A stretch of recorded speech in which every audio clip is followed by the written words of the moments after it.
Welcome to the News Sentinel. Today we are looking at Gen Z, mental health, and well-being through a game theory lens. Not game theory as in playing games, but game theory as a way to understand choices, incentives, expectations, trade-offs, and strategies.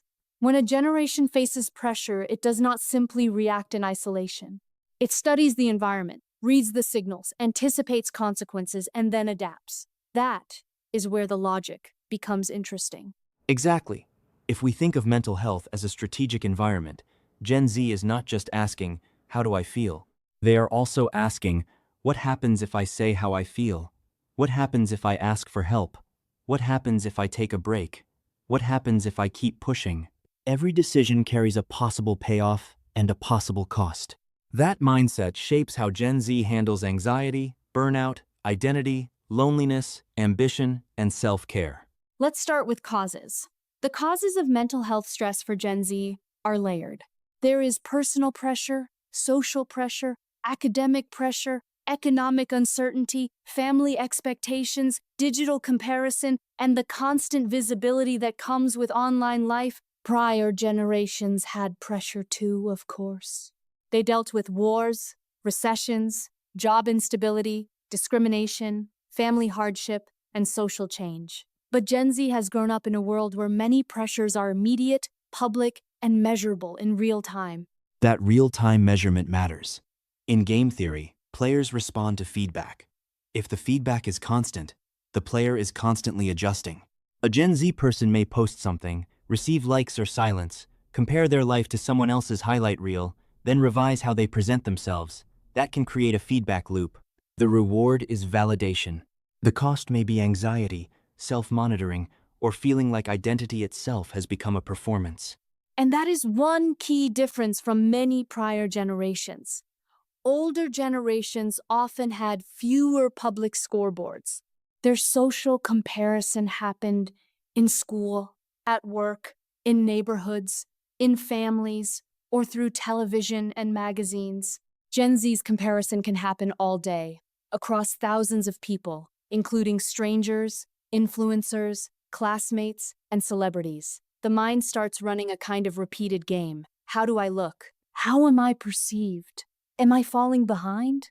Am I safe to be myself? Repeated games are important here. In a one-time situation, someone might ignore a small insult, a bad grade, or an awkward social moment. But when the game repeats every day, patterns become powerful. A student who feels judged repeatedly may start predicting rejection. A worker who receives vague feedback may start anticipating failure. Someone who sees non-stop bad news may begin to feel the future is unstable. The trigger is not always one event. Sometimes the trigger is accumulation. That brings us to triggers. For Gen Z, triggers can include social rejection, online criticism, financial uncertainty, school or career pressure, climate concerns, political conflict, family instability, body image pressure, discrimination, and the feeling of being constantly reachable. Again, none of these categories are completely new, but the intensity and connectivity can be different. If a conflict happens in person, it can move online. If a mistake happens, it can feel permanent.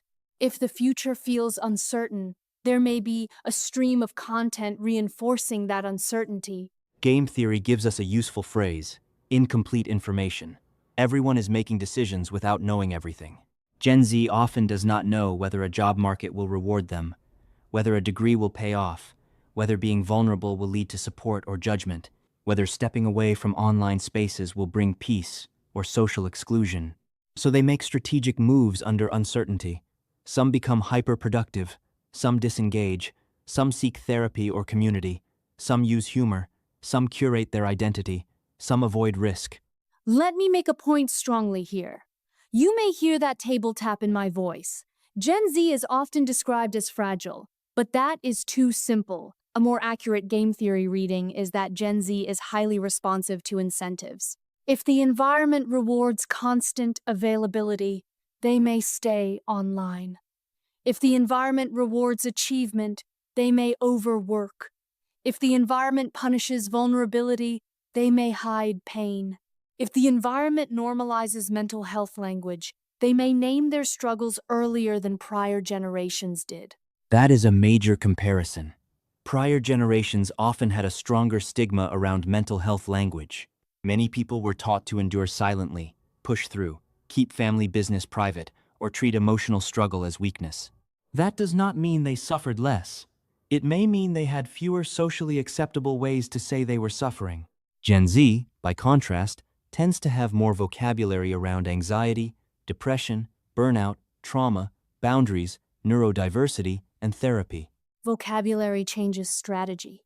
If you cannot name something, it is harder to negotiate with it. If a person can say, I am burned out, or I need boundaries, or this environment is harming my mental health, they have a different set of moves available. They can seek help, ask for accommodations, leave a toxic situation, or build peer support.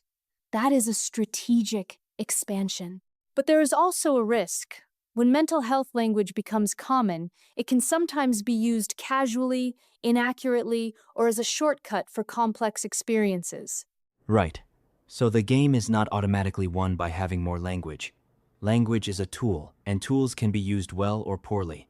Gen Z may be more willing to talk about mental health than prior generations, but they still face practical barriers: cost of care, access to qualified professionals, family beliefs, insurance issues, school resources, work demands, and the fear of being misunderstood. Awareness is not the same as treatment. Naming the problem is not the same as solving it. Let's talk implications. One implication is that mental health has become part of how Gen Z evaluates institutions. A school is not only judged by prestige, it is judged by whether students feel supported. A workplace is not only judged by salary, it is judged by flexibility, respect, workload, and culture. A brand is not only judged by product, it is judged by values and authenticity. In game theory terms, Gen Z is changing the payoff structure. They are saying emotional sustainability matters. And that changes the negotiation. Older models often assumed that young people should adapt to institutions no matter what. Gen Z is more likely to ask whether institutions should adapt too. That can look bold, and to some older observers, it can look entitled. But strategically, it may be a rational response to a world where burnout has visible costs. If the old bargain says, sacrifice your well-being now for security later, Gen Z may ask, what if later is not guaranteed? That question is central. Many prior generations accepted delayed gratification because the expected payoff felt clearer: stable job, home ownership, pension, social mobility, or community status.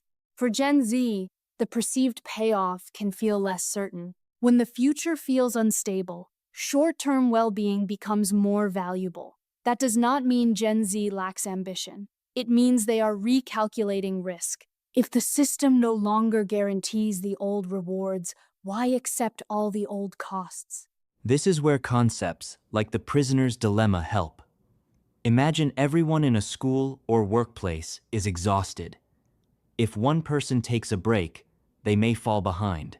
If everyone respects limits, everyone benefits. But if the culture rewards overwork, each individual feels pressured to keep pushing. The healthy outcome requires coordination. Gen Z's emphasis on boundaries can be seen as an attempt to move the group toward a better equilibrium where people do not have to destroy themselves to prove commitment. But coordination is hard. If one worker sets boundaries and another worker answers emails at midnight, the system may reward the midnight worker.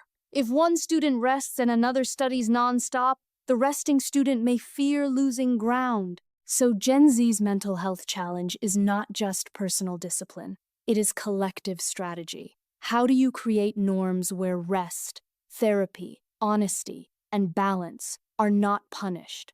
There is also the signaling game. People signal competence, stability, confidence, attractiveness, success, and belonging.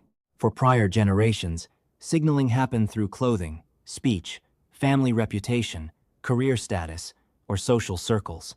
For Gen Z, signaling also happens through online profiles, content choices, response speed, aesthetic, public opinions, and digital communities. The mental load of signaling can be heavy, especially when the audience is invisible. And invisible audiences create uncertainty. A person may wonder who saw that, who judged that, who misunderstood that. This can heighten anxiety. At the same time, online spaces can provide real support. A Gen Z person who feels isolated in their local environment may find community, language, and validation online. So the digital world is not simply harmful, it is a mixed, strategic arena. It can be a support network, a comparison machine, a resource library, and a stress amplifier all at once. That mixed nature is important because simple narratives fail. Saying technology ruined Gen Z is too easy. Saying Gen Z is simply more enlightened is also too easy. The more useful view is that Gen Z inherited a high information, high comparison, high uncertainty environment. Their mental health strategies reflect that environment. Some strategies are adaptive, like seeking therapy, discussing boundaries, building communities, and rejecting stigma. Some strategies can become maladaptive, like avoidance, doom scrolling, perfectionism, or relying entirely on external validation. Let's compare coping styles. Older generations often leaned on endurance, duty, religion, family roles, work identity, humor, privacy, and stoicism. Those strategies could create resilience, but they could also bury pain. Gen Z often leans on openness, peer discussion, therapy language, digital communities, identity exploration, and boundary setting. Those strategies can create support, but they can also create overanalysis, social contagion of distress, or pressure to define oneself too quickly. That is a balanced way to put it. Every generation has strengths and weaknesses. Stoicism can become silence. Openness can become rumination. Duty can become self-erasure. Boundaries can become avoidance. Resilience can become denial. Self-care can become isolation. The question is not which generation is better. The question is what each generation learned from its environment and what strategies are still useful now. In game theory, the best strategy often depends on the rules of the game. If you are in a harsh environment where vulnerability is punished, silence may feel rational. If you are in a supportive environment where help is available, openness may be rational. If institutions are trustworthy, long-term investment makes sense. If institutions feel unstable, flexibility and skepticism make sense. Gen Z's mindset is not random. It is a response to perceived incentives. So what would a healthier equilibrium look like? First, mental health conversations need to move from performance to practice. It is not enough to post about wellness. People need sleep, relationships, purpose, access to care, physical safety, financial stability, and time away from constant stimulation. Second, institutions need to align their incentives. Schools and workplaces cannot praise well-being while rewarding burnout. Third, families need intergenerational translation. Older generations may need to hear that openness is not weakness. Gen Z may need to hear that discomfort is not always danger. That last line matters. Discomfort is not always danger. A healthy mental health culture must distinguish between harmful environments and challenging growth. Game theory helps again. If every stressor is treated as a threat, the strategy becomes avoidance. But if every stressor is ignored, the strategy becomes self-damage. The wise move is discrimination, knowing when to push, when to pause, when to ask for help, and when to leave. For Gen Z, the strongest strategy may be cooperative resilience, not isolated toughness, and not endless vulnerability without structure, but cooperative resilience. That means people build networks where honesty is allowed, accountability still exists, and support is practical. Friends can check on each other, but they are not substitutes for professionals. Workplaces can offer flexibility, but they also need clear expectations. Schools can discuss mental health, but they also need real resources. Now let's pause for a word from the New Sentinel. The The New Sentinel is a podcast dedicated to in-depth discussions and deep dives across a wide range of topics. From the glitz and glamour of pop culture to the strategic intricacies of military operations, The New Sentinel covers it all. Each episode is thoughtfully crafted to give listeners a comprehensive understanding of the subject, with expert interviews, detailed analysis, and engaging storytelling. Whether you are a pop culture enthusiast, someone with a keen interest in global security, or just a curious listener who wants smart conversations, The New Sentinel has something for you. Tune in, view, subscribe, and comment to stay informed and entertained. And if you are an entrepreneur, The New Sentinel can help you advertise your product or service to an engaged audience that values insight, depth, and fresh.